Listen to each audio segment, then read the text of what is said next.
Robert Whittaker vs. Ikram Aliskerov is now happening since Hamza Chimaev pulled out due to being violently ill. Now, who's going to win this fight? Well, before we talk about who's going to win this fight, let's take a look at their latest performances, in which Robert Whittaker fought Dricus du Plessis, in which both had some great shots and kicks in round 1, until Dricus du Plessis dropped Robert Whittaker, then put more punishment on Robert Whittaker, in which the ref seen enough and stopped the fight in round 2.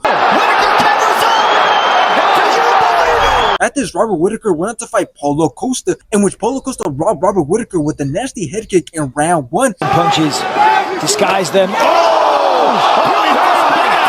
But after this, Paulo Costa slowed down. Robert Whittaker took control of rounds 2 and 3, and Robert Whittaker ended up taking it by decision. By unanimous decision, Robert! Let's take a look at Ikram's latest performances, in which he fought Bill Haas, in which Ikram knocked him out in round 1.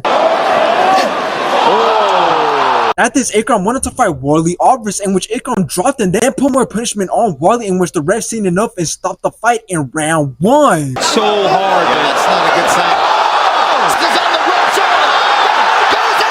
Now, here's the thing about this fight. It's a good fight in the sense that we at least get to see Robert Whittaker have a fight. But then when you start to ask yourself, is Ikram a worthy opponent for Robert Whittaker? You realize that you really can't answer that question because he's never fought or beaten a ranked fighter, which is why he's not ranked. So although he has an impressive record of 15 wins, with 6 of those wins coming by knockout and 5 of those wins coming by submission, and he's been pretty active, we still don't know if him replacing Hamza Chimaev is an easier or harder fight for Robert Whittaker. But considering that he's been knocked out by Hamza Chimaev, which was his only loss, tells me that maybe he's not that good when it comes to facing true competition, because the last time that we seen Hamza Chimaev knock somebody out was back in 2020. But yes, Hamza Chimaev did knock out Ikram back in 2019, and ever since then, Ikram has been on a 7-fight winning streak, stopping all opponents besides one by knockout or by submission. Him losing to Hamza Chimaev is still something that we could look at and use against him when talk about who wins this fight. So now, who actually wins this fight? Well, Ikram is the one who has to make something big happen, because he's the one who's not ranked, so he's the one who has to shock the world, because we know what Robert Whittaker has to offer and we know how good he is. But if I had to give a prediction, I believe that Robert Whittaker will be able to outperform Ikram and take it by decision.